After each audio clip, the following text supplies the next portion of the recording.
የጉዞ መነሻችን ከመዲናችን አዲስ አበባ 560 ኪሎ ሜትር ርቀት ዳውንት ወረዳ የሚገኘውን የ1600 ዓመት ታሪክ ያለውን ጥንታዊ የዋሻ ገዳም ፍለጋ ነው።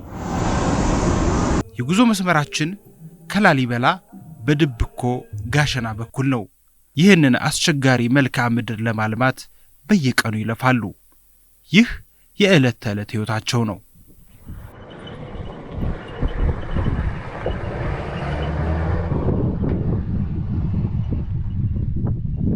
የገዳሙን መዳረሻ ለመመልከት ቁልቁል ብንመለከትም ጭው ያለ በረሃና በግዙፍ ተራሮች መካከል የሚገኝ ረጅም ስምጥ ሸለቆ ብቻ ነው የታየን።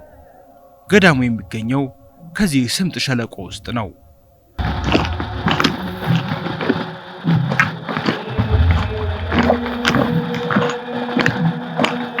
አናቱ ላይ በጫካ የተሞላው 1600 ዓመት ያስቆጠረው ጥንታዊው ድብቆ ዋሻ ገዳም የድባ መቅደሰ ማርያም አቡነ ሙሴ አንድነት ገዳም ደረስን።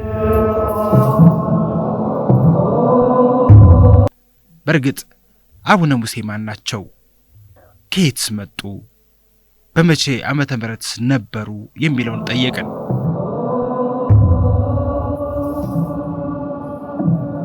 እንግዲህ እዚህ ቦታ የተመሰረተው በአራተኛው መቶ ክፍለ ዘመን ነው።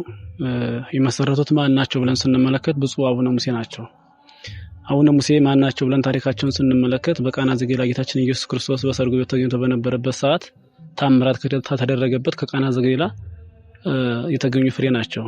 በሐዋርያት እጅ ስለሆነ ተሹመው ለማስተማር የወጡት ብዙን ጊዜ እንዳሰሩ ይዘዋት ይዘው ያስተማሩበትና የኢትዮጵያ ሁለተኛው ሐዋርያ ናቸው እሳቸው። የኢትዮጵያ ደግሞ የመጀመሪያው ገዳም የሆነው ይሄ ገዳም በአራተኛው መቶ ክፍለ ዘመን የተመሰረተ ታሪካዊ ቦታ ነው። እንደምትመለከቱት ህንጻ ቤተክርስቲያኑ አስጊ ደረጃ ላይ ነው ያለው።